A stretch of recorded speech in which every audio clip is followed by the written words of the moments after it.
At Thanksgiving dinner, my dad told me, "Go live in the streets," not knowing I had earned $55 million last year. But when I found out what they did, I did not get mad. I quietly took control, walked into their last chance meeting, and 3 weeks later they were begging, but I gave them nothing but the truth. My name is Walter Stone. I was 34 years old, sitting on the furthest edge of a cherry wood dining table that could seat 14 and probably cost more than my first decade of rent combined. I was surrounded by the people who shared my DNA, but none of my reality. The setting was Thanksgiving in the manicured suburbs of Charlotte, North Carolina, a place where wealth was measured in square footage and family secrets were buried just shallow enough to ensure the hydrangeas never fully bloomed. The air in the Stone family dining room was a masterclass in performative happiness. It smelled of sage roasted turkey and the faint, yet distinct, chemical sting of my mother Marianne's judgmental perfume. Tapered candles flickered in oversized silver holders, casting a misleading golden glow over the proceedings. The wall behind my father was a curated gallery of my younger sister Belle's triumphs. Belle graduating from her fashion school, Belle receiving a local design award, Belle cutting the ribbon on her small bridal studio. I had long ago accepted that in the museum of the Stone family legacy, I was not even a footnote. I was a structural flaw they hoped to spackle over. I sat at the fringe, the seat usually reserved for the unexpected guest, or more accurately, the black hole of conversation. To my left, Uncle Robert kept trying to discuss my computer tinkering, the term they used to describe my specialized systems architecture firm. To my right, the air felt colder, reserved for the silence I usually inhabited. At the head of the table sat Richard Stone, my father. He wore his authority like a tailored suit of armor, stiff, expensive, and designed to keep everyone out. He was carving the turkey with an intense, almost surgical precision. The conversation had been navigating the safe harbors of local sports and the weather, but I could feel the current shifting. Richard never stayed in safe harbors long. He preferred rough waters where he could prove he was the only capable captain. He set the carving knife down, wiped his hands on a linen napkin, and looked down the length of the table. His eyes bypassed the steaming sides of green bean casserole, bypassed Marianne, bypassed Belle, and landed squarely on me. It was the calculated look of a predator who has waited for the perfect moment. "So, Walter," he said, his voice carrying the deliberate boom of someone addressing a lecture hall, "we haven't heard much from you lately. What exactly are you doing with yourself these days? Still playing around with those computers?" The entire table went silent. Forks paused halfway to mouths. My mother, Marianne, immediately began smoothing her napkin, her fingers working the fabric with a nervous energy I knew well. She did not look at me. She stared at the floral centerpiece, silently praying I would not provide any data that would disrupt the evening's flawless aesthetic. In the Stone household, financial failure was shameful, but social embarrassment was a capital offense. I took a slow sip of water, feeling the chill of the ice against my teeth. "I run a systems integration firm," I said quietly. "It keeps me busy." It was a truth so distilled it was nearly a lie. I did not mention that my firm, Lumen Grid Automation, had just completed a massive logistics overhaul for a Fortune 100 company. I did not mention that my secondary venture had quietly sold a proprietary piece of predictive code for a sum that redefined my entire financial existence. To them, I was just Walter, the one who tinkered, the one who did not fit the mold of Southern perfection they demanded. Richard chuckled, a dry, humorless sound that felt like sandpaper. "Systems integration. That sounds like a very fancy word for tech support. Son, I hope it pays the rent. You know, in this economy, you cannot just drift forever." I gripped my fork tighter, the metal biting into my palm. "I am doing fine, Dad," I said, keeping my voice level. Belle, sitting to his right, was a vision in expensive silk. She swirled the dark, expensive Pinot Noir in her crystal glass. She leaned forward, her heavy silver bracelets jingling softly. "Oh, speaking of real business," she interjected, her voice sugary and bright. She knew exactly what she was doing. "Daddy, did I tell you about the expansion?" Richard's face softened instantly. "Tell us, sweetheart." "The new studio." Belle beamed. "Bell and Company Bridal is officially looking at a second location downtown. The demand for my custom lace designs is just insane. I might even need to hire a new manager just to handle the overflow. That is my girl, Richard said, raising his glass in a toast only to her. See, that is what ambition looks like, building something real. Something you can touch, not just staring at screens all day. Marianne finally looked up, smiling at Belle with a mixture of relief and pride. We are so proud of you, Belle. You have such a gift. The warm praise washed over the table, deliberately excluding me. I sat there, cutting a piece of turkey into smaller and smaller squares, analyzing the geometry of the meat so I would not have to look at their faces. The fact that I knew her expansion was based on leveraged debt and market saturation did not matter. Here, only the narrative mattered. Then Richard turned back to me, the shift in his expression deliberate and calculated. You could learn a thing or two from your sister, Walter, he said. He held his wine glass, swirling the red liquid, but did not drink. You are 34 years old. By your age, I had a mortgage, 2 kids, and a partnership in the firm. You are renting a condo. You have no spouse and you are vague about your job. It worries your mother. Marianne gave a weak, programmed sigh, confirming the anxiety without having to speak. I am happy, Dad, I said. My life is different, but it works for me. Different. Richard scoffed. Different is what people say when they are failing but do not want to admit it. Look, I am going to be honest with you because I am your father. We are tired of wondering if you are going to call us asking for money. A cold flush of heat rose up my neck. I have never asked you for money, I said, not once, not since I was 18. Not yet, Richard corrected, his voice rising. But it is coming. I can smell it. You do not have a foundation. Walter, you are floating, and people who float eventually sink. The room was deadly silent. The grandfather clock in the hallway seemed to tick with the measured certainty of an executioner. I think we should just enjoy the dinner, I suggested, trying to disengage. No, I think we should be clear, Richard said, his voice gaining its full aggressive resonance. He leaned forward, his face hardening into a mask of pure disdain. If you cannot take care of yourself, Walter, then do not come crying to us. If you fail, you go live in the streets, because I am done supporting dead weight. The words hung in the air, violent and absolute. I looked at him. I looked at the man who had once checked under my bed for monsters, now looking at me as if I were the monster. I looked at Marianne, waiting for her intervention, but she just reached for her wine glass, choosing her peace over my dignity. I looked at Belle and saw a faint smirk tugging at the corner of her lips. She was winning. They were waiting for me to break. They were waiting for the tears, the shout, the defensive scene that would prove I was exactly the emotional mess they claimed I was. I inhaled the scent of sage and hypocrisy. Then I exhaled. I did not scream. I simply placed my fork and knife parallel on my plate, the universal signal that I was finished. I picked up my napkin, folded it neatly into a square, and placed it to the left of my setting. Thank you for the meal, Marianne, I said. The turkey was excellent. I pushed my chair back, the legs scraping a harsh sound against the hardwood floor. I stood up, looked Richard dead in the eye, and walked away. I walked past the gallery of Belle's achievements, grabbed my coat from the front rack, and stepped out into the biting November air. The door clicked shut behind me, sealing them inside their warm, delusional bubble.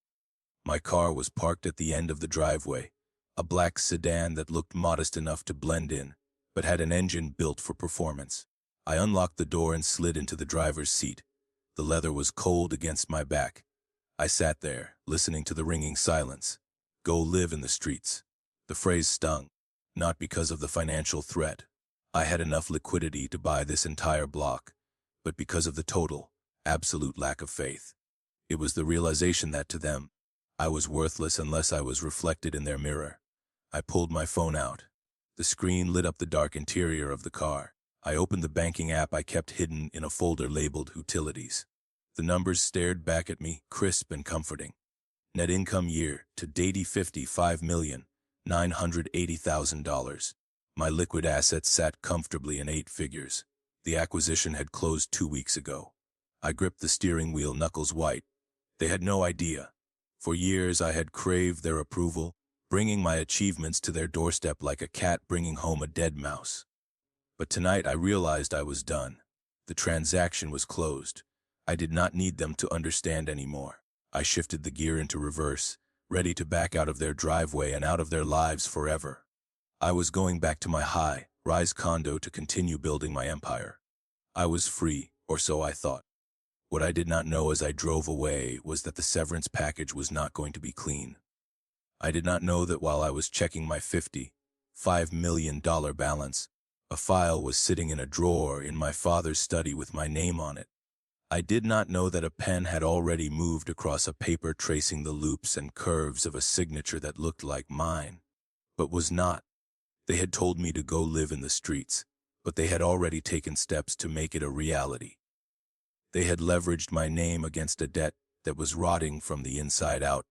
They thought I was a helpless little boy who would come crawling back.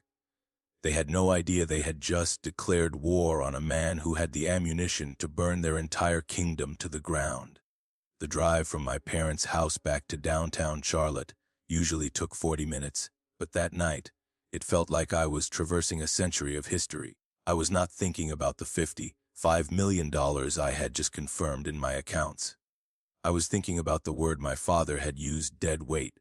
I reached my condo, a monolith of glass and steel that rose 34 stories above the city. The silence filtered by the triple-paned windows was expensive, a total absence of the suburban noise I had just escaped. My sanctuary felt safe, but my mind was anything but.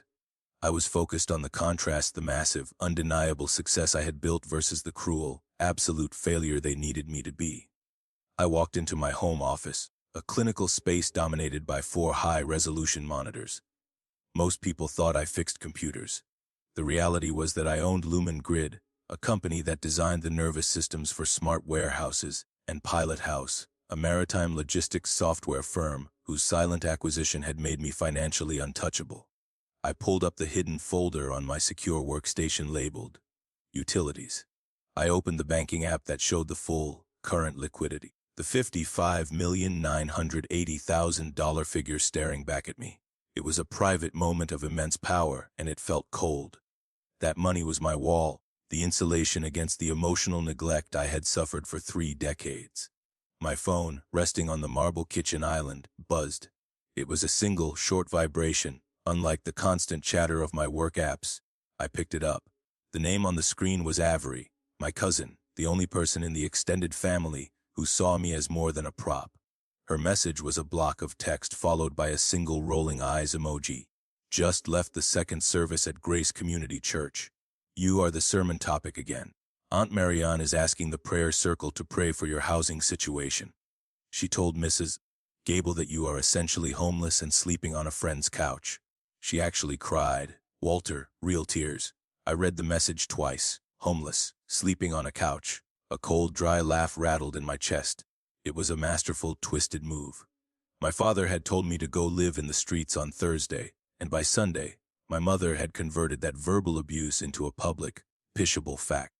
They were controlling the narrative by painting me as destitute. This validated Richard's harshness. If I was truly failing, his tough love was justified. It made him the concerned patriarch rather than a simple bully. I typed back, let them pray. Maybe it will help my credit score. I hit send, intending to drop the phone and compartmentalize the insult, but the 3 dots of an immediate reply appeared. Avery was not done. There is more, she wrote, and you are not going to like it. I heard Belle talking to Caleb in the parking lot. They thought I was already in my car. My stomach tightened. Caleb Vance was Belle's fiancé, a decent man who always looked slightly bewildered by the intensity of my family. What did they say? I asked. Avery's reply took a minute to come through, as if she was hesitating to type the words. Belle is in trouble, Walter. Real trouble. The studio is bleeding cash. She was crying to Caleb that 3 of her seamstresses quit because paychecks bounced last week. She said the landlord for the new expansion space is threatening legal action for 2 months of unpaid rent. She kept saying, Mom said she would handle it. Mom said she would find a way. I set the phone down. Belle was failing. The Golden Child's empire was a house of cards, and the Stone family could not allow their trophy to tarnish. They would do anything to keep the facade intact. Mom said she would handle it. My mind raced back to Thanksgiving. The specific, aggressive way Richard had attacked me.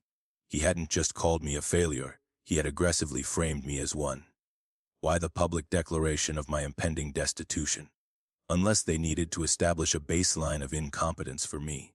Unless they needed everyone, the church, the relatives, the community, to believe that Walter Stone was a financial train wreck. If Walter is a known failure, then Walter has no credibility. If Walter has no credibility, then if something goes wrong with money, well, it must be Walter's fault. A chill that had nothing to do with the air conditioning ran down my spine. I was not just the black sheep anymore. I was the scapegoat, and they were fattening me up for the slaughter. By letting them believe I was financially illiterate and desperate, I had made myself the perfect victim. They did not see a son who needed support. They saw a name they could use. They saw a clean credit score they could exploit. The realization settled with the terrifying precision of code compiling perfectly. They were destroying my reputation to cover their theft. I walked back to my office desk and opened a new encrypted browser window. I typed in the web address for the state's Uniform Commercial Code database. I needed to see if there were any recent liens or secured loans taken out against assets that involved me. I hesitated for a second, my finger hovering over the enter key. Part of me, the small, stupid part that still wanted a mom and dad, hoped I was wrong. I hoped they were just petty, not criminal. I hoped the homeless rumors were just malicious gossip to make themselves feel superior. Because if I pressed this button, and if I found what I thought I was going to find, there was no going back. This would not be a family squabble. This would be a felony. But then I remembered Belle's smirk. I remembered Marianne looking at the tablecloth while Richard told me to die in the gutter. I pressed enter. The search would take time to be comprehensive. I needed full credit reports and physical copies of recent inquiries. But the decision was made. I was not going to call them and scream. That is what the emotional, unstable son would do, and that would only help them. I was going to be silent. I was going to be a ghost. My screen immediately pinged an alert. A new email notification popped up, flagged with high-priority red tags, sitting at the top of my list like a festering wound. Sender Hawthorne and Pierce Legal Group. Subject verification required. Guarantor authorization. Urgent file number 89204. I stared at the screen. My first instinct screamed phishing scam, but my automated security protocol had let it through. The domain name was legitimate. I clicked open. The body of the email was brief, formal, and terrifyingly direct. Dear Mr. Stone, we are attempting to contact you regarding the commercial loan agreement dated October 14th, 2022, for which you are listed as the primary guarantor. The principal borrower, Bell & Company Bridal, has missed 3 consecutive payment cycles and is now approaching default status. As the guarantor, your assets are subject to immediate lion initiation if the outstanding balance is not reconciled within 10 business days. Please review the attached execution copy and contact us immediately. The room suddenly felt very cold. I downloaded the attachment. It was a 20-page PDF, a scanned document with the heavy dark grain of something that had been copied repeatedly. I scrolled to the summary page. Principal amount $620,000. Purpose of loan, commercial renovation and expansion of retail premises. Borrower Bell Stone, guarantor Walter Stone, $620,000. I said the number out loud to the empty room. It was enough to ruin a life. I scrolled to the final page, the signature page, and there it was, my name written in blue ink. At a glance, to an untrained eye or a tired bank clerk, it looked like my signature. It had the sharp capital S. It had the loop on the Y. But to me, the owner of that hand, it was a grotesque forgery. The rhythm was wrong. The slant was too vertical. It was a clumsy imitation, a simulation. I looked at the date next to the signature. October 14th, 2022. They had done this over a year ago. I was not just solvent. I was wealthy in a way my father could not comprehend. I could write a check for $620,000 right now and barely dent my portfolio. But that was not the point. The point was the violation. I picked up the phone. My hands were steady, but my heart was hammering against my ribs like a trapped bird. I dialed the number listed in the email signature. I was not going to call my parents. I was going to call the only person in the city who specialized in corporate wreckage. I was calling Grant Holloway. I did not search for bankruptcy lawyers. I searched for criminal defense attorneys and forensic handwriting experts. The sad little boy who wanted his father to be proud was gone. The CEO was clocking in, and he was not in the business of forgiveness. The offices of Holloway and Partners were located on the 42nd floor of the Bank of America Corporate Center, just 8 floors above my own residence and a world away from the suburban mediocrity of my parents' house. I walked into the conference room at 2 in the afternoon, my anger having solidified into a quiet, surgical focus. The room smelled of polished mahogany and the expensive, crisp scent of billable hours. Grant Holloway, my attorney, was waiting. He was a man carved out of granite and dressed in Italian wool. We had worked together during the sale of Pilot House Systems, and he was one of the few people on Earth who knew the exact dimensions of my net worth. He was a shark in the murky waters of corporate finance, and I needed a shark now. I sat down and slid the folder containing the bank's urgent email and the scanned loan document across the table. I did not say hello. I simply said, "Tell me how bad it is." Grant opened the file. He adjusted his frameless glasses and spent 5 minutes reading the documents. His face remained impassive, a mask of professional neutrality, until he reached the signature page. He paused, tilting the page toward the light streaming through the massive window. Then he looked at me. "This is sloppy work," he said, his voice a low, steady rumble. "But it is dangerous work." He pressed a button on his intercom. "Send in Mr. Vance and get the forensic scanner ready." Within 10 minutes, we were joined by the handwriting analyst Grant kept on retainer, a quiet man with thick spectacles. We spent the next hour dissecting my own name. The analyst placed the forged document under a high-resolution digital microscope, projecting the image onto a wall-mounted screen. "Look here," the analyst said, using a laser pointer to circle the top of the capital S. He pulled up a reference image of my genuine signature from my incorporation papers. "In your genuine signature, the pressure is heaviest at the downstroke. You attack the paper. In the question document, the pressure is even throughout. That indicates the writer was drawing the shape, not signing a name." He moved the pointer to the loop of the Y. "And here, see the microscopic ink bloat." The pen paused here for a fraction of a second. The forger hesitated. Natural signatures flow. Forgery stutters. "This is a simulation." Grant leaned back in his chair, tapping a gold pen against his chin. "So, it is not a mistake. It is not a clerical error. This is intentional identity theft." "It is worse than that," I said. I pulled out the timeline I had sketched on a notepad. "Look at the dates. October 14th, 2022. They needed money for Bell's renovation. My father, Richard, structured the deal, but his credit is leveraged. Bell had no assets. They needed a guarantor with a clean sheet. They used my name because I was the ghost, the one who was never around, the one who supposedly did not pay attention to details." Grant nodded slowly. "It is a classic predation strategy. They targeted you because they assumed you were weak enough to be exploited and credit-worthy enough to carry the load. But there is something else that makes this premeditated," I said, and slid a photocopy of my old North Carolina driver's license across the table. "I lost this 2 years ago during a visit home. I thought it fell out of my coat in the driveway. I simply went to the DMV for a replacement. Now, I see it was taken." I then pointed to the notary stamp on the loan document. "And this notary, Linda G. Holloway, is a woman from my mother's church group. She is Marianne's prayer warrior partner. They had the signature, the photo ID, and the complicit notary. This was a family project. The project was use Walter's credit to fund Bell's dream." Grant looked at the projected signature, then at me. "They were so arrogant, they did not think you would ever look at the details. They thought the collateral was safe and you would quietly pay when they asked. They calculated that even if I found out, I would not sue," I said, remembering Richard's Thanksgiving speech. "They thought I would be too afraid of upsetting the family or causing a scene to take legal action. They used my own desire for privacy and distance as a justification. My calm was absolute. The hurt was replaced by a cold, crystalline clarity. They miscalculated," I stated. Grant pulled a clean whiteboard to the center of the room. "We have 2 options, Walter, and I need you to choose your weapon." He drew a vertical line down the center. Option 1, the nuclear option. We file a police report for criminal fraud and identity theft. We sue the bank for negligence, and we sue your family. The loan is void. Belle goes to prison. Richard loses his law license for facilitating the fraud.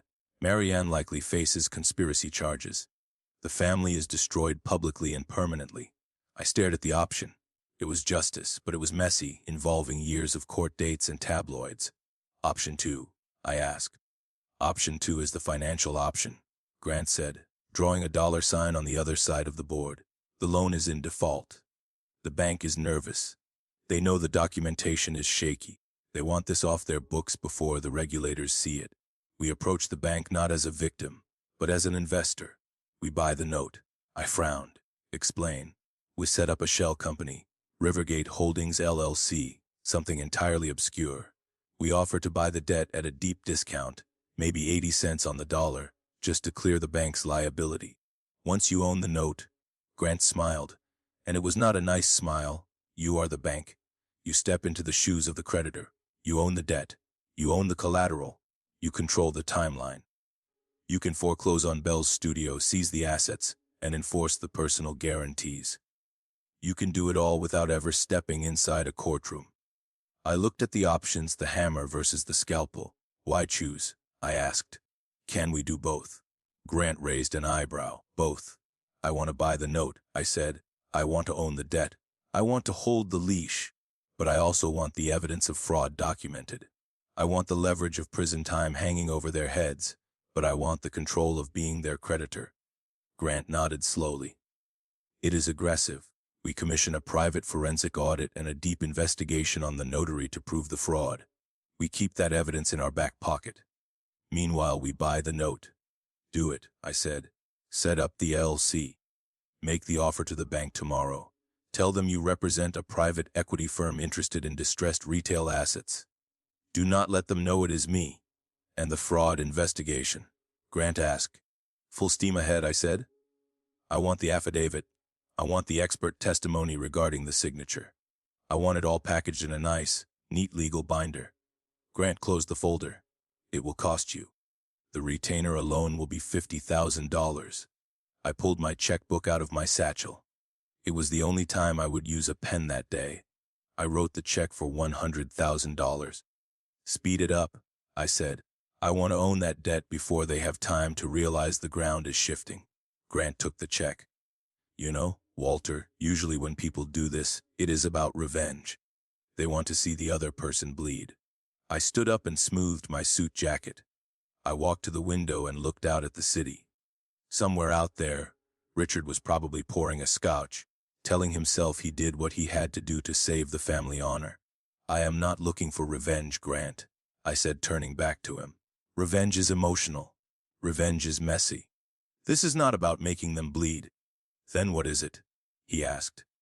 I am just tired of being the fire extinguisher, I said. For 30 years, they have set fires and expected me to put them out. They use my silence, my name, and my credit to keep themselves warm. Now I am just removing the safety equipment. If they burn, it is because they lit the match. I walked out of the office and into the elevator. As the doors closed, I watched the numbers count down 40, 240, 140. I was descending back to street level, but I felt like I was ascending. For the first time in my life, I was not the son, the brother, or the failure. I was the majority shareholder in their destruction, and business was about to be very, very good. The collapse of Belle's empire happened faster than even my most aggressive algorithms could have predicted. I had expected a slow burn, a gradual erosion of capital over 6 months. I was wrong. It was not a leak. It was a landslide. 2 days after I retained Grant Holloway and signed the $100,000 check, I sat in his office again. The view of the city was the same, but the atmosphere inside the room had shifted. The air was charged with the static electricity of imminent action. Grant did not offer me coffee this time. He offered me a file that was thick with the autopsy of my sister's business. The patient is coding, Grant said, tossing the folder onto the mahogany table. It hit the wood with a heavy thud. Hawthorne and Pierce are panicked. They are not just looking at missed payments anymore. They are looking at total insolvency. I opened the file. The numbers were catastrophic. Belle had not just missed rent, she was 3 months behind on the lease for her primary location, and the landlord had already drafted eviction papers. Her primary fabric supplier in Italy had placed a hold on all shipments due to unpaid invoices totaling $40,000. And worst of all, there was a string of chargebacks from angry brides who had received dresses that were ill, fitting or unfinished.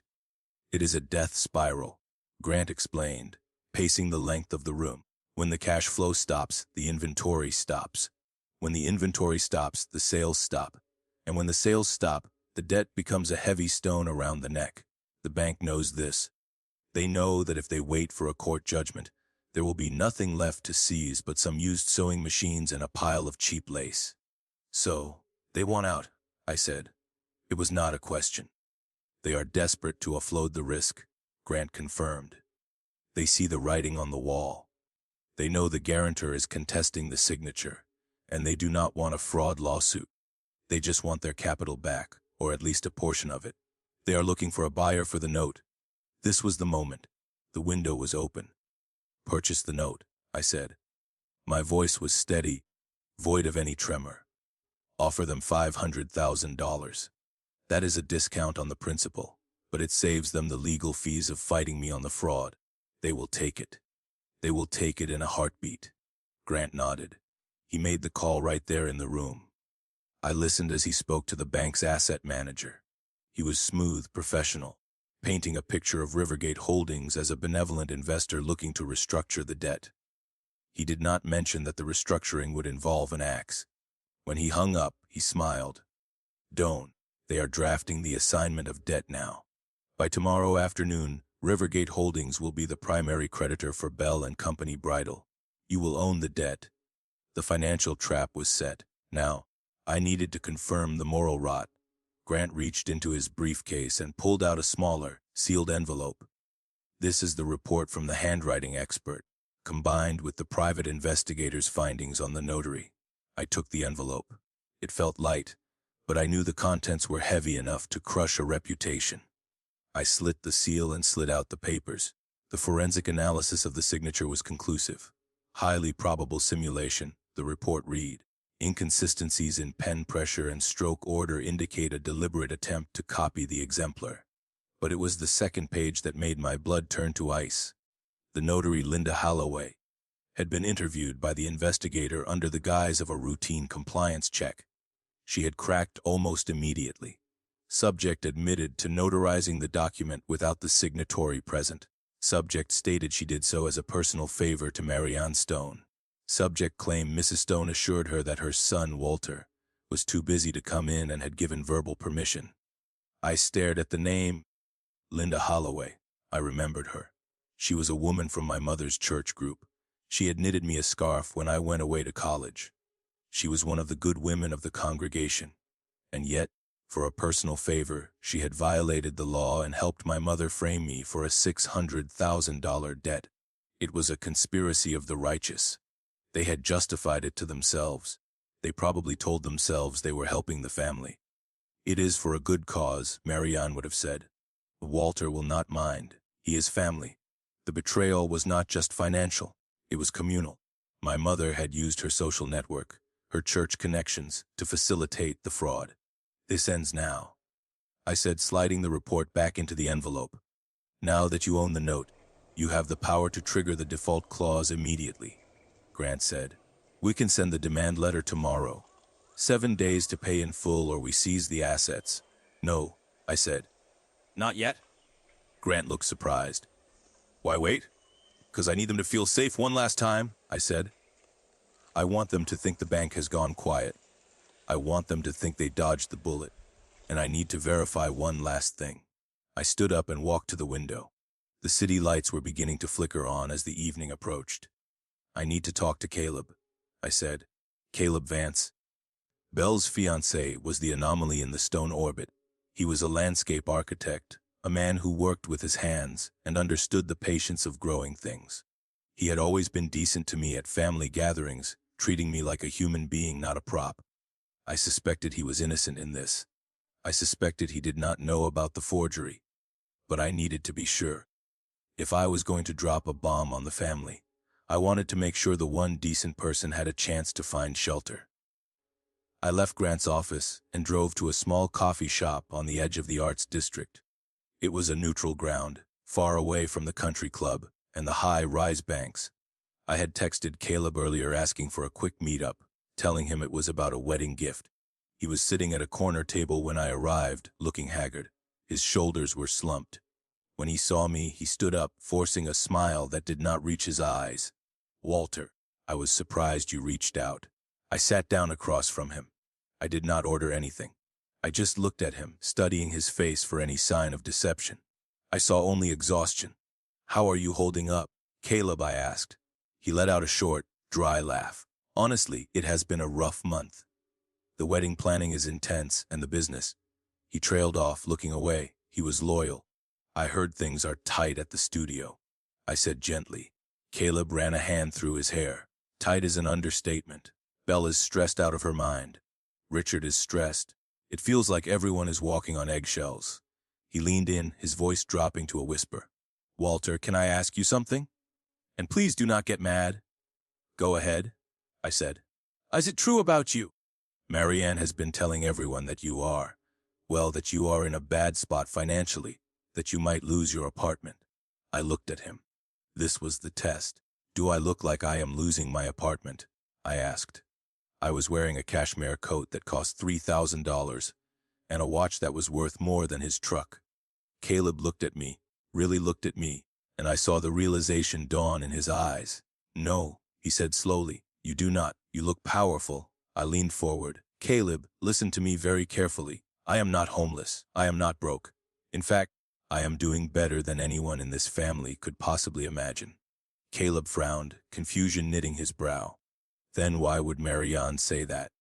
Why would Richard let people believe it?"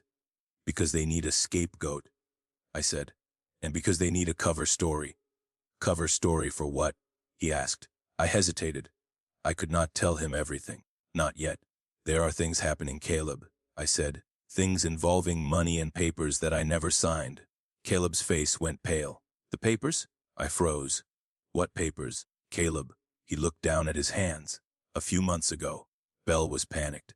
She said the bank needed a co-signer. She said Richard could not do it. She told me she fixed it. I did not ask how. I should have asked how." He looked up at me, his eyes wide with horror. "Did they use you?" He knew. He did not know the details, but his gut had told him something was wrong. I reached across the table and placed my hand on his. It was a gesture of mercy, perhaps the last one I would offer this family. "Caleb," I said, "I am going to give you a piece of advice. Do not sign anything. Do not put your name on any lease, any loan, or any guarantee for that studio. If you have any assets, your truck, your savings, keep them separate." "Why?"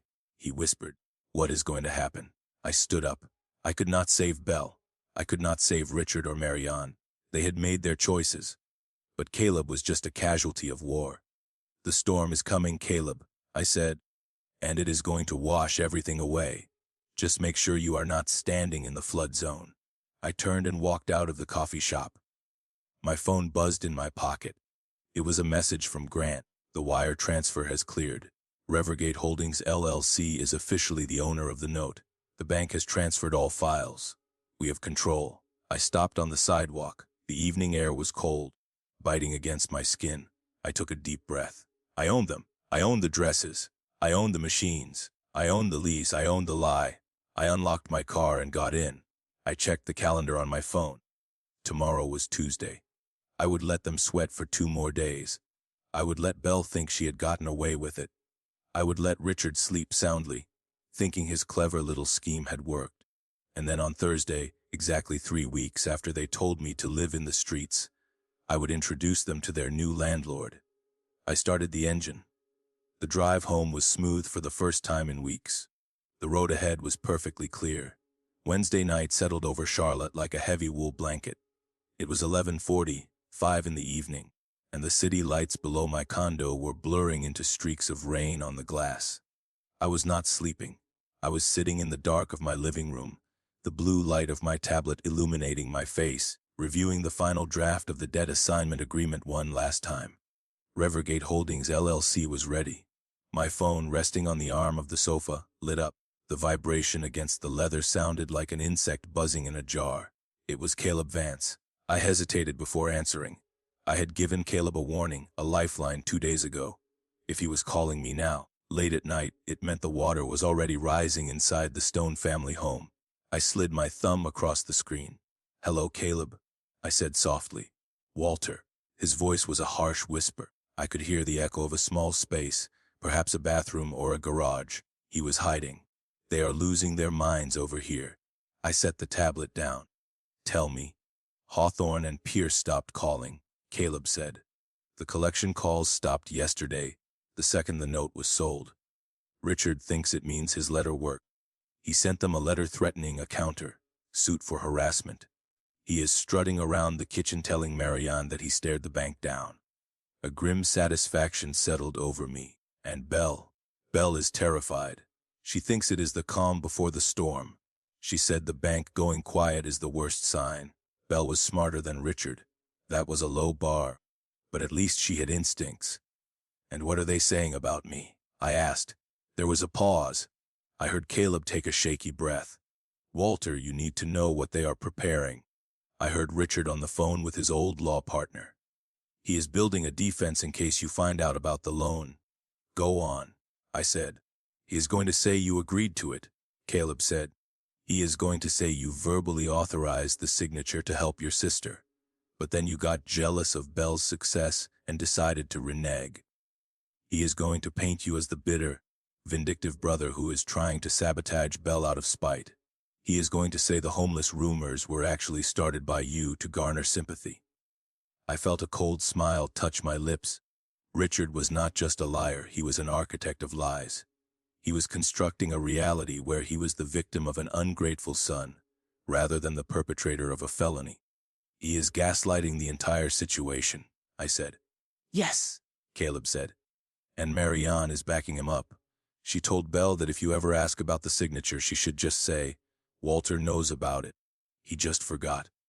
They are counting on your memory being questioned. They are counting on you being too weak to fight a united front." I leaned back into the sofa cushions. They were preparing for a skirmish. They did not know they were standing in the middle of a nuclear testing site. "Did you ask about the mechanics, Caleb?" I asked. "Did you ask who actually held the pen?" "I did," he whispered. "I asked Belle tonight. She was crying. She said she was too scared to do it herself. She said her hand was shaking too much." "So, who signed my name?"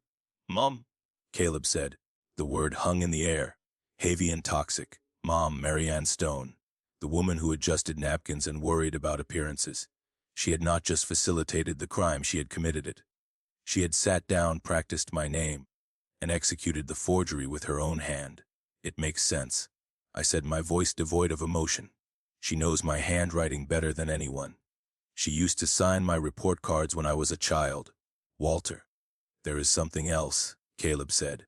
His voice dropped even lower. "I debated whether to send this to you. I do not want to destroy the family. I just do not want them to destroy you."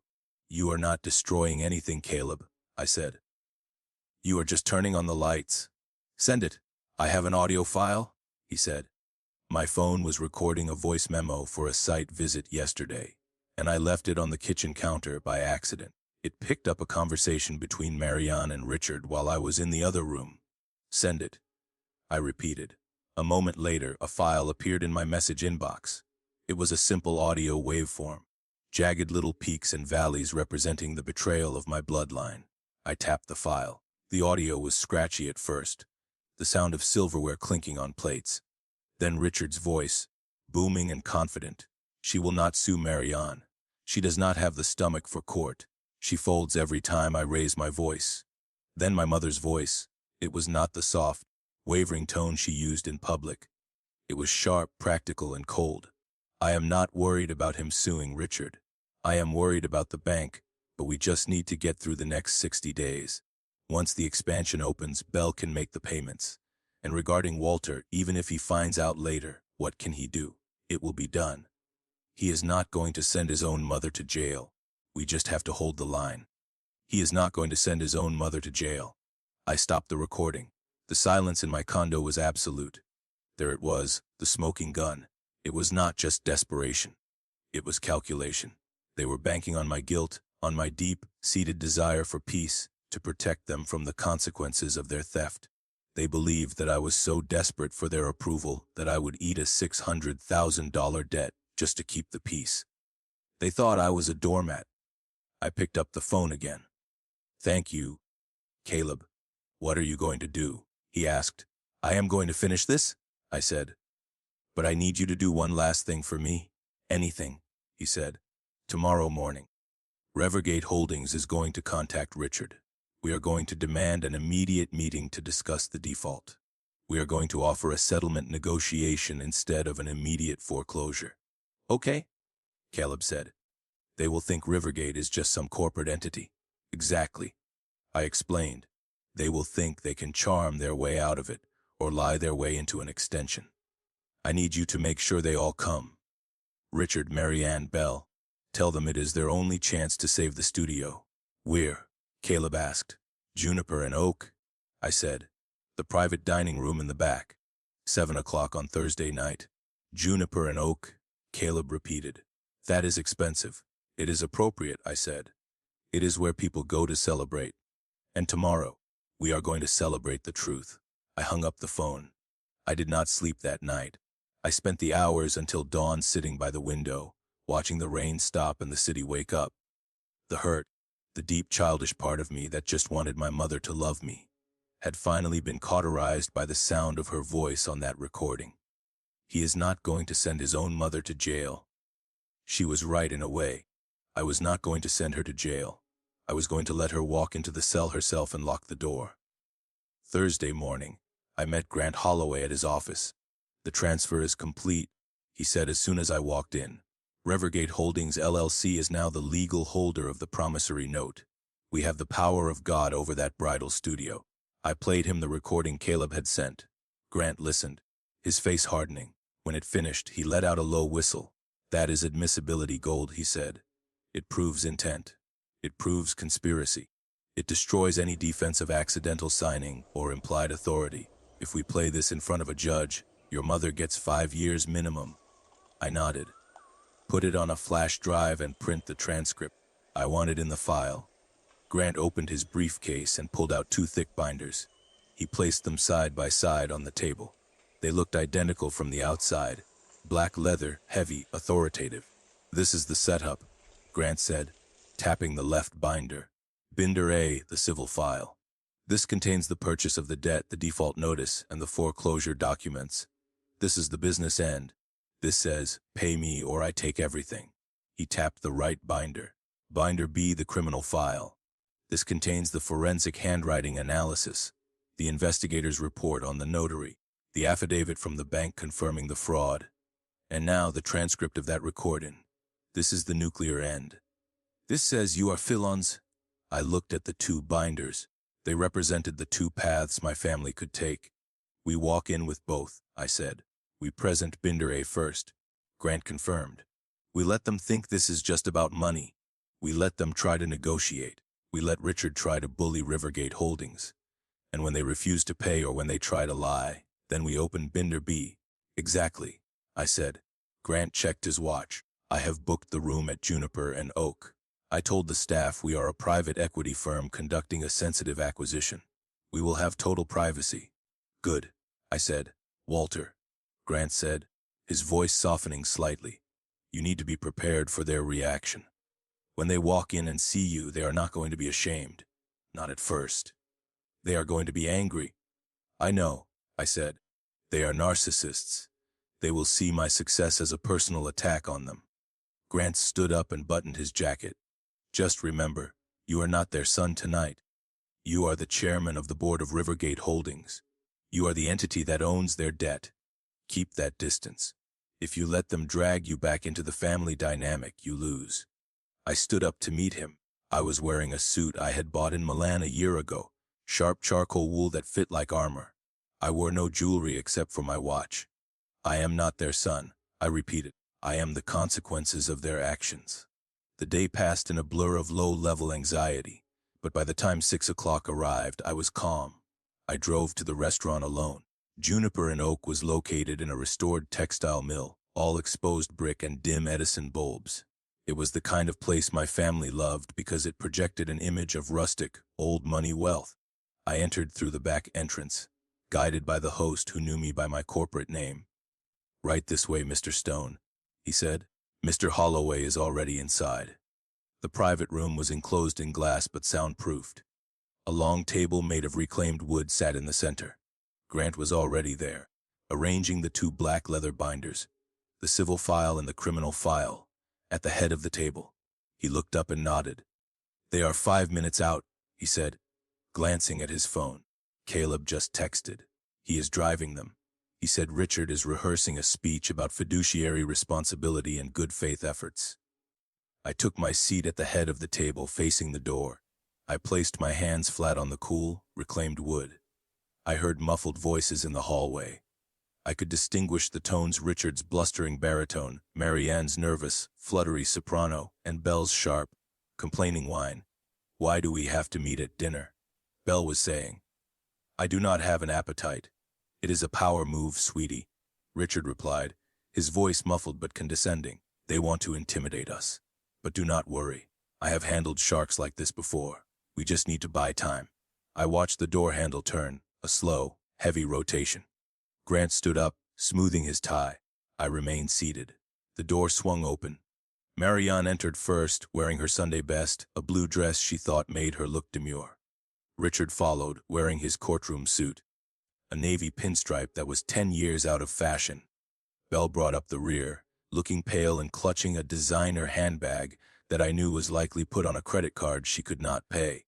Caleb lingered in the doorway, his eyes meeting mine for a split second before he looked at the floor. They walked in with their chins up, ready to face a stranger, ready to lie to a suit from a bank. They saw Grant first. Richard stepped forward, extending his hand, a practiced, oily smile on his face. "Good evening," he boomed. "I am Richard Stone, legal counsel for Bell and Company. I assume you are the representative from Rivergate." Then he looked past Grant. He saw the person sitting at the head of the table. He saw the charcoal suit. He saw the face that he had looked at with disdain across the Thanksgiving table 3 weeks ago. Richard stopped mid-step. His hand dropped, his mouth opened, but no sound came out. Marianne gasped, a sharp intake of air that sounded like a tire puncturing. She grabbed Richard's arm. Belle froze, her eyes widening until they were white circles in her pale face. "Walter," Richard whispered. The booming confidence evaporated, replaced by a confusion so profound it was almost comical. "What are you doing here?"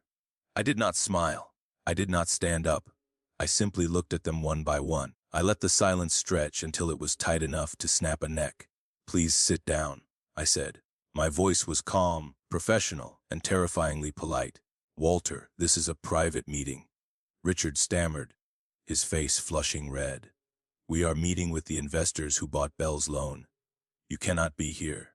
This is serious business, not some game." I motioned to the chairs opposite me. "I know exactly who you are meeting, Richard," I said. Belle stepped forward, her voice trembling. "Walter, get out. Seriously, we are in trouble and we do not have time for your drama. The people from Rivergate Holdings are going to be here any second." Grant Holloway stepped forward. He cleared his throat. "Mr. Stone, Mrs. Stone, Miss Stone," he said formally. "There seems to be a misunderstanding." He gestured toward me with an open hand. "May I introduce you to the sole managing member and primary shareholder of Rivergate Holdings, LC. The room went dead silent. Grant continued, his voice hammering the nails into the coffin. "The entity that purchased your promissory note yesterday, the entity that currently holds the lion on your business, your inventory, your lease, and your personal assets." He looked at Richard. "You are not meeting with a stranger, Mr. Stone. You are meeting with Walter." I watched the realization hit them like a physical blow. Richard's face went from red to gray. Marianne put a hand to her mouth. Belle grabbed the back of a chair to steady herself. "You bought the debt," Richard whispered. I leaned forward, clasping my hands together. "I did not just buy the debt, Belle," I said. "I bought the truth." I tapped the black binder in front of me. "No, sit down. We have a lot of paperwork to review, and I suggest you do not lie to me, because unlike the bank, I know exactly whose handwriting is on the bottom of that contract. Richard sank into a chair, his legs seemingly giving out.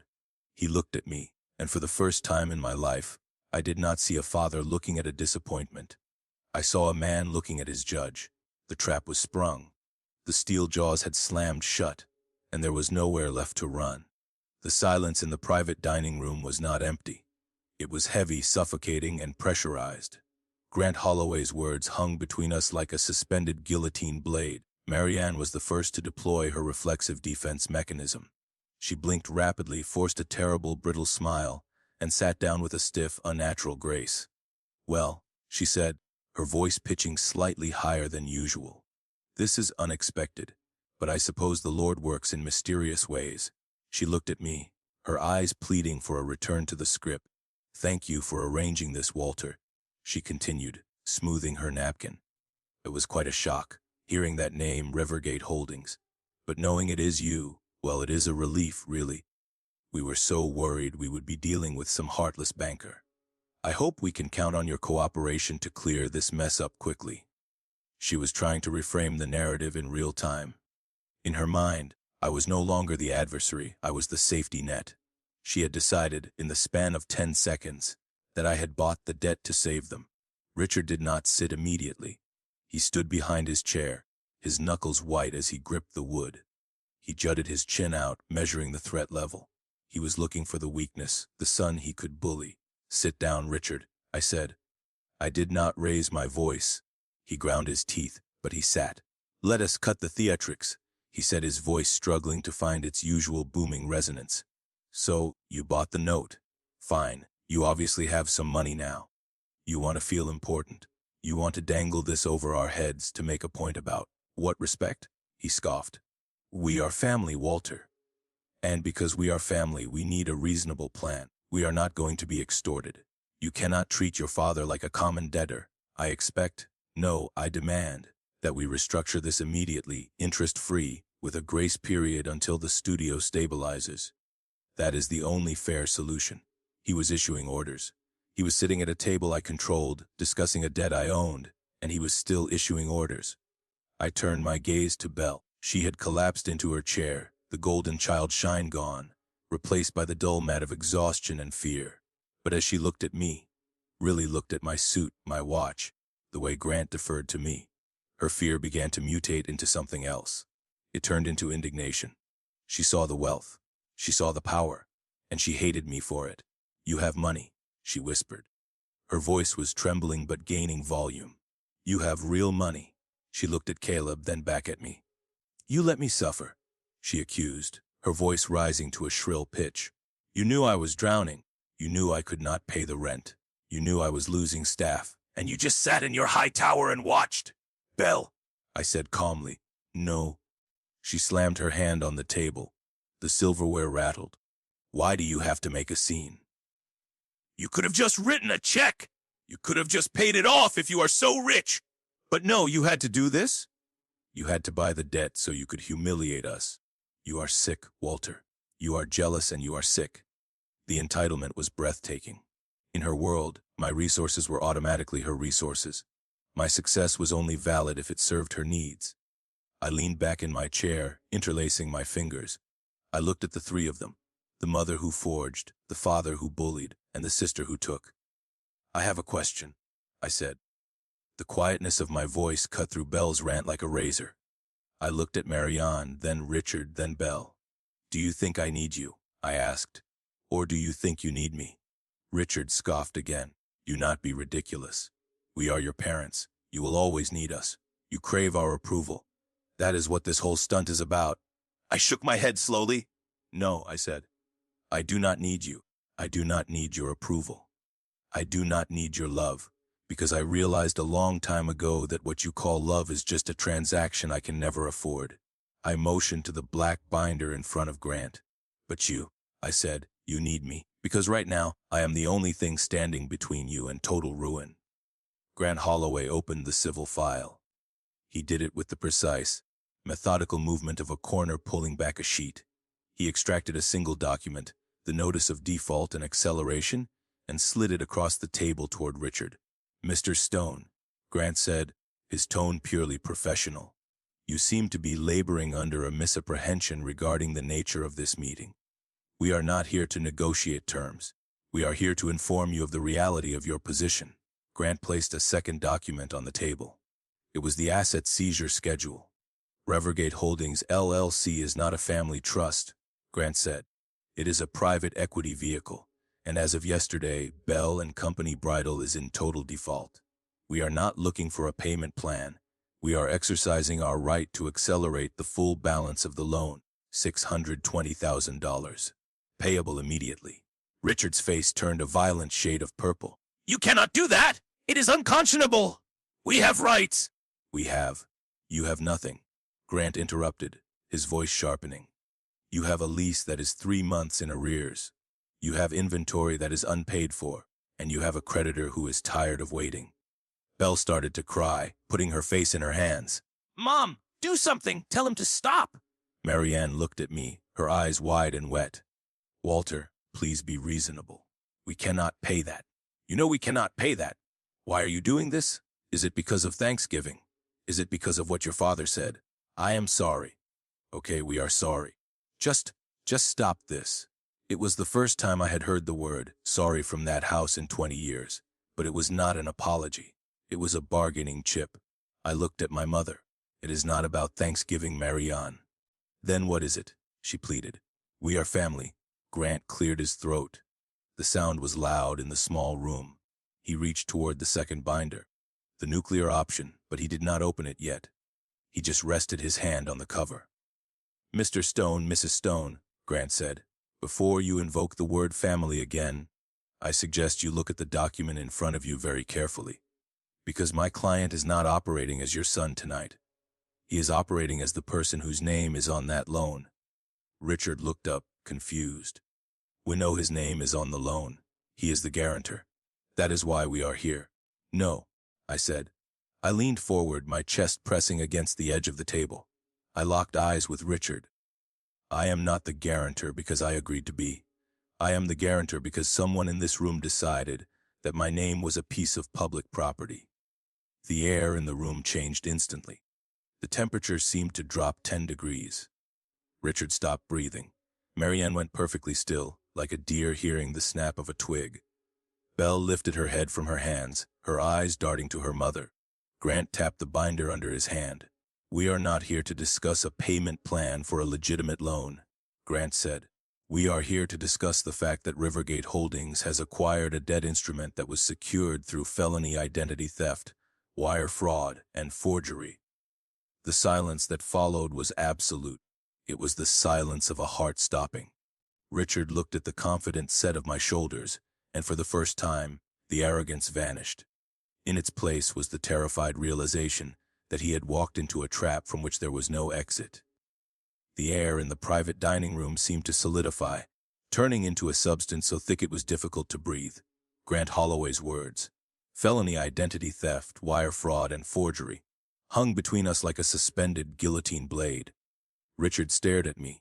His face, usually a mask of arrogant certainty, was undergoing a slow, painful disintegration. He looked from me to the legal binder, then back to me, trying to reconcile the son he had dismissed as a dead weight with the creditor who now held his fate in his hands. Do you own Rivergate?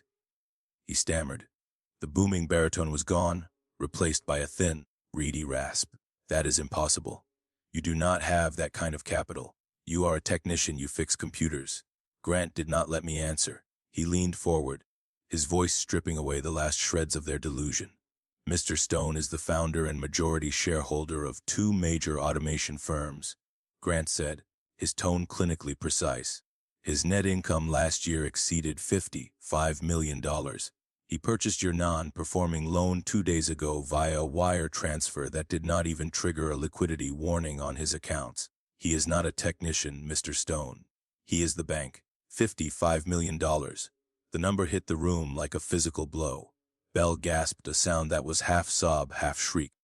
Marianne's hand flew to her mouth, covering a tremor that was rapidly spreading to her entire body. Richard's face flushed a violent, ugly red. The shock was quickly replaced by a surge of defensive rage. He slammed his hand onto the table, making the water glasses jump. This is a setup! he shouted, pointing a shaking finger at me. You did this on purpose! You bought this debt to humiliate us? You are doing this out of spite because of what I said at Thanksgiving. This is nothing but a petty vindictive revenge trip. He looked at Grant, trying to find an ally. I will not stand for it. I will sue you for bad faith practices. I remained perfectly still. I did not flinch at his shouting. I did not raise my voice. I simply waited for him to run out of breath. When he finally stopped, panting slightly, I spoke. It is not revenge, Richard. I reached out and flipped open the second binder, the one Grant had kept closed until this moment. I spun it around so it faced them. I bought the debt because my name is on it, I said, and I never signed it. I watched the color drain out of Richard's face. It happened instantly, like a light switch being flicked off. He looked down at the document on top of the pile. It was the forensic analysis of the signature. Marianne let out a low moan. She shrank back in her chair, looking small and withered. We needed to, she whispered. Her voice was trembling. Walter, you have to understand. It was for the family. Belle needed the money and your credit was the only way. We were going to pay it back. We never meant for you to find out. You never meant for me to find out. I repeated, my voice dropping to a chill whisper. You stole my identity, Marianne. You forged my signature. You used a friend from church to notarize a fake document. That is not a family misunderstanding. That is a felony. Marianne burst into tears. It was a terrified weeping sound. She looked at Richard, then at Belle, desperate for someone to tell her it was not true. But we are family, she cried, reaching across the table as if to touch my hand. I pulled back sharply. You are my son! Mothers and sons help each other, she cried. I signed it because I knew you would want to help your sister if you were not so difficult. I looked at the woman who had given birth to me. Even now, caught in the act of a crime, she was blaming me. She had forged the signature because I was difficult. Grant pulled a sheet of paper from the binder. According to the affidavit from the handwriting expert, the signature is a clumsy simulation. Grant read aloud. And according to the investigator's interview with Linda Holloway, the notary admitted that she did not witness Walter signing the document. She stated that Marianne Stone brought the papers to her house and assured her that Walter had given verbal consent. Grant looked over his glasses at Marianne. That is conspiracy to commit bank fraud, Mrs. Stone. In the state of North Carolina, that carries a prison sentence of up to 10 years. Belle, who had been staring at the table, suddenly snapped. She looked up, her eyes red and wild. Stop it! She screamed. Just stop it! So what? So Mom signed it. Who cares? You have $55 million. She stood up, leaning over the table, her bracelets jangling. You are rich, Walter. You are filthy rich, and you are sitting here threatening Mom with jail over a stupid signature. Why did you not just pay it? Why did you not just write the check and save the studio? You could fix this in 5 minutes. You are my brother, and you are watching me burn because you are too selfish to share. I looked at Belle. I looked at the entitlement that had been fed and watered by my parents for 30 years. She genuinely believed that my money was her safety net.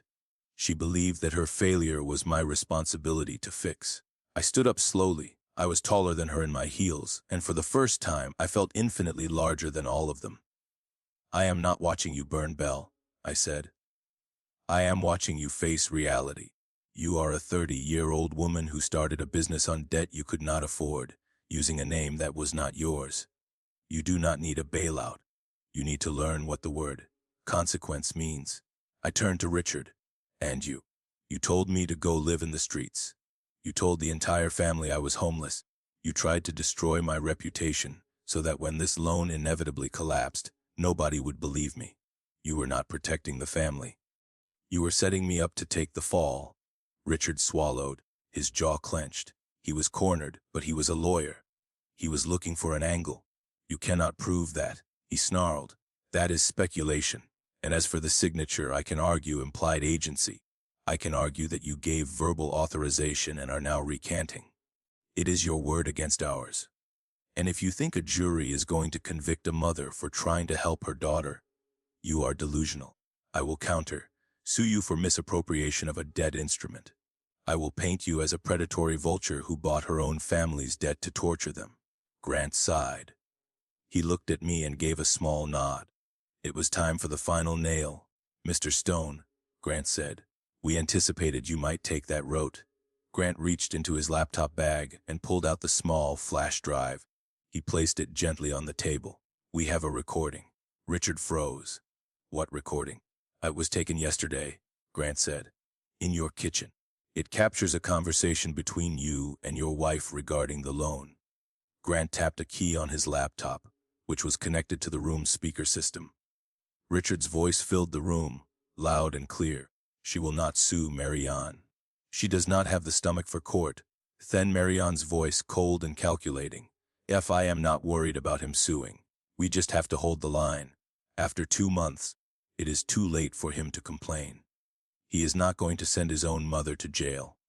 Grant hit the stop button. The silence that followed was heavier than anything that had come before.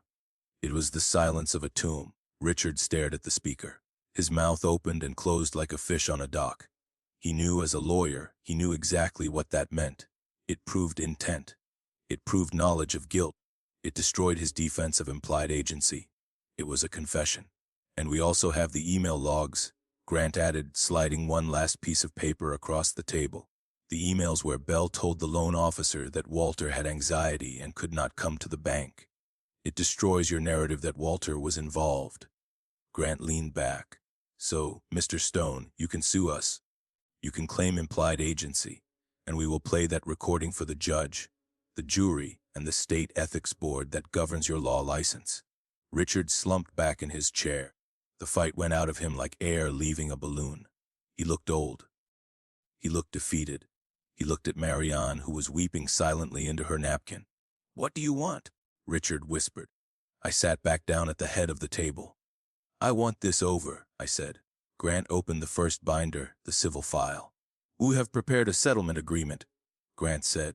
It offers you 2 choices. He held up one finger. Choice 1, Rivergate Holdings exercises its right to immediate foreclosure. We seize the inventory, the equipment, and the leasehold. We liquidate everything to satisfy the debt.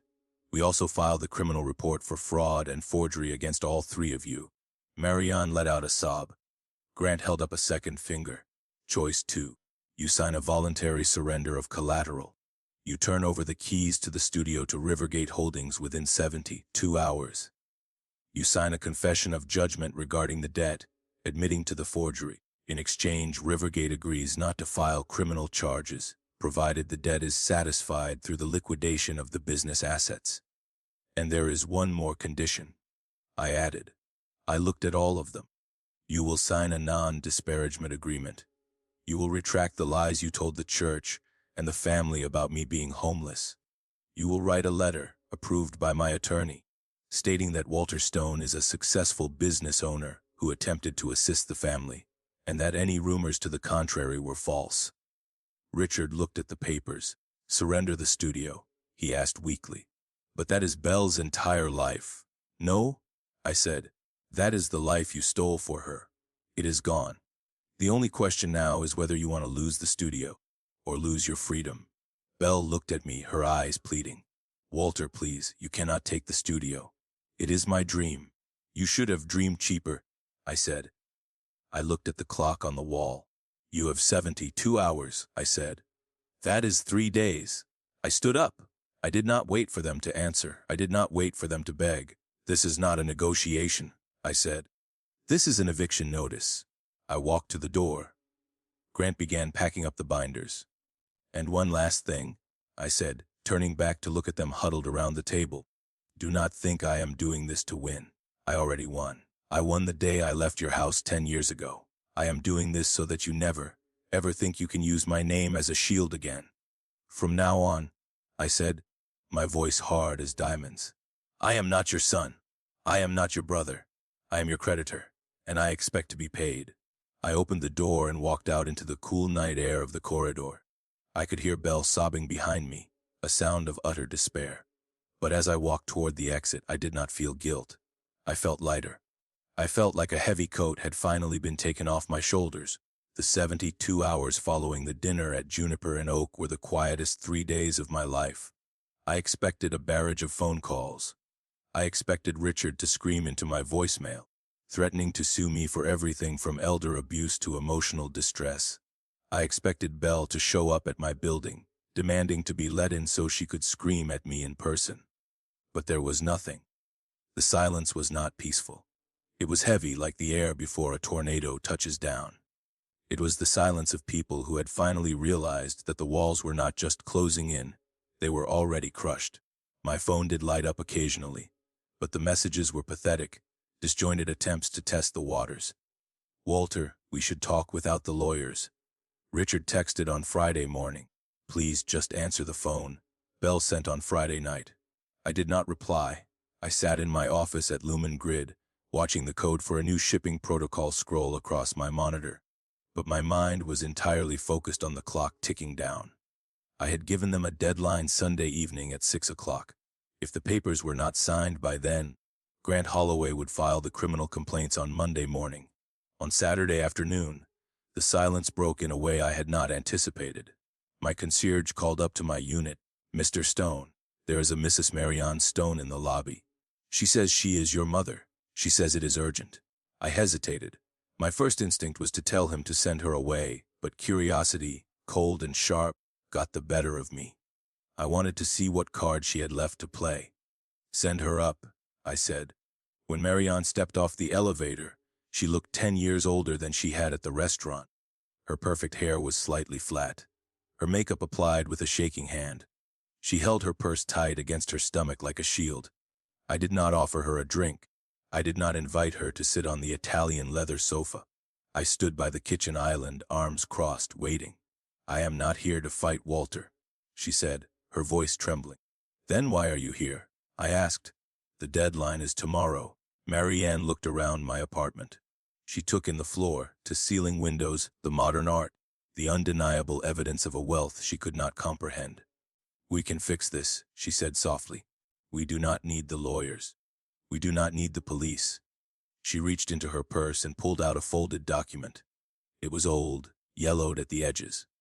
"This is the deed to the beach house," she said, placing it on the marble counter. "And my jewelry.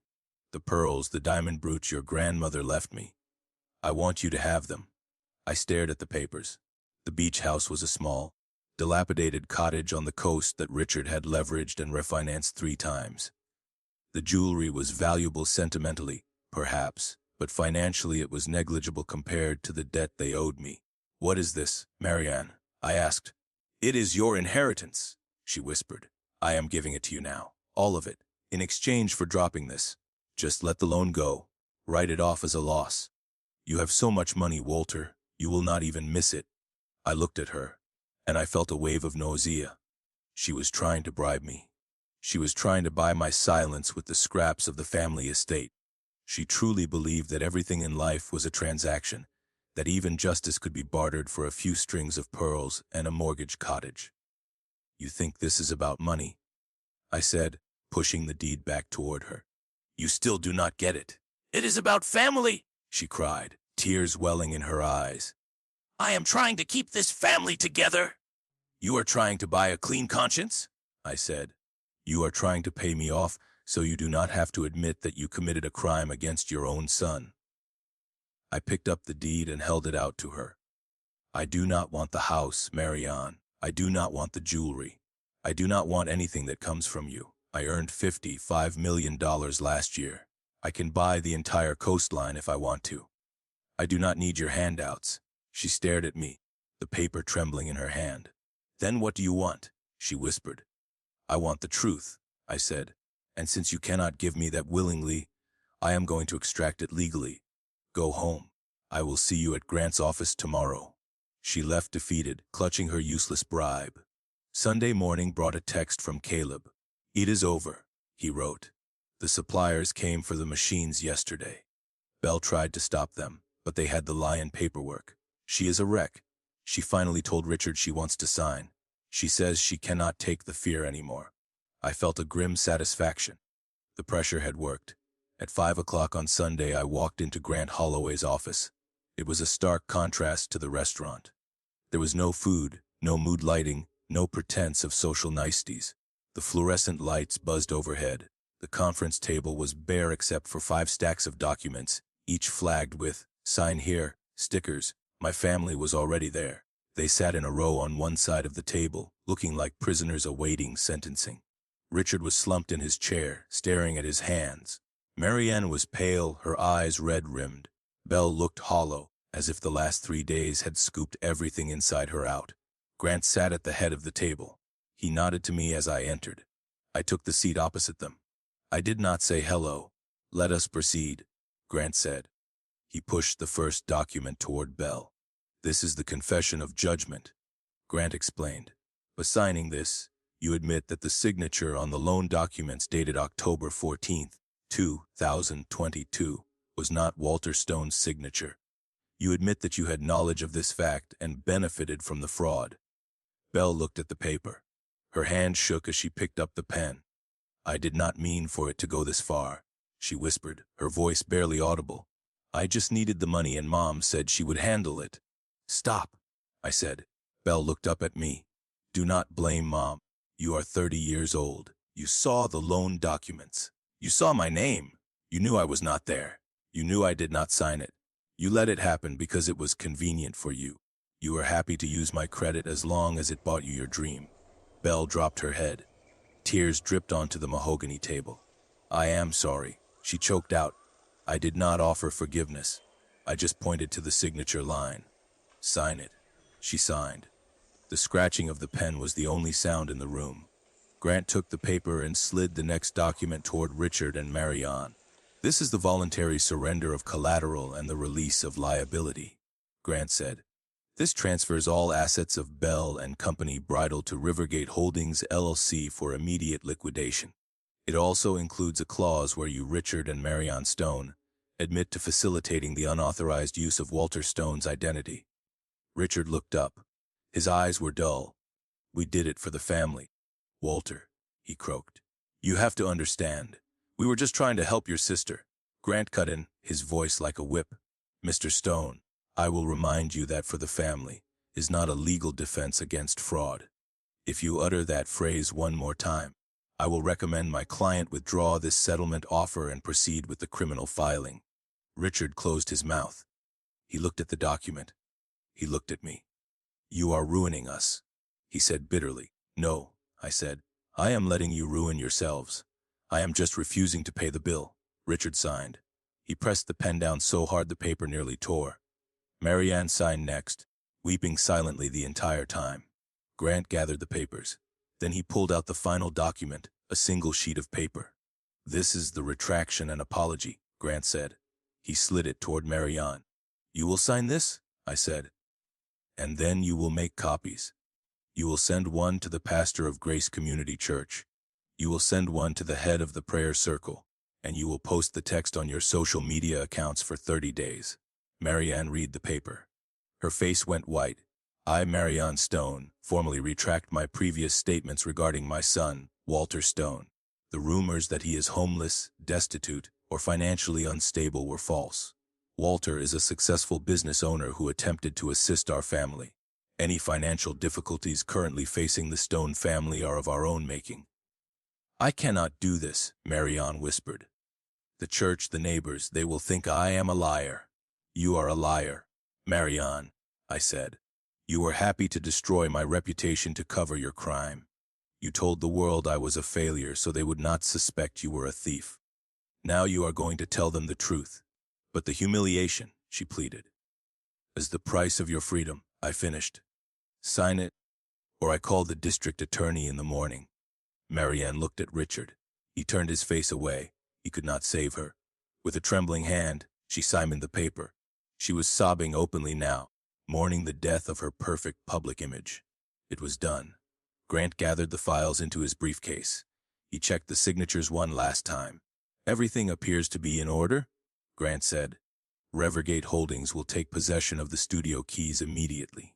The liquidation team arrives tomorrow morning at 8. I suggest you remove any personal items before then." I stood up. My family remained seated, broken and small. They looked like strangers to me now. The bond was not just severed, it was cauterized. I walked to the door. "Walter," Belle called out. Her voice was thin and desperate. I stopped my hand on the doorknob. What happens now? She asked. What do we do? I did not turn around. You figure it out? I said. Like I did. I walked out of the office and down the long corridor to the elevators. I stepped out of the building and into the cold night air of Charlotte. The wind bit at my face, but it felt clean. It felt real. I pulled my phone from my pocket. I opened the family group chat, the chat where they had planned their dinners, shared their photos of Belle, and ignored my existence until they needed a victim. I typed one final message. From this moment on, my name is not a resource you are authorized to use. Do not contact me. Do not speak about me. We are done. I hit send. Then I went to the settings. I selected Leave Group. I selected Block Contact. For Richard, for Marianne, for Belle. I put the phone back in my pocket. I looked up at the skyline, at the lights of the city where I had built an empire from nothing. I was alone, yes, but for the first time in 34 years, I was safe. I walked toward my car, the sound of my heels clicking rhythmically against the pavement. I did not look back. There was nothing behind me but a bad investment I had finally written off.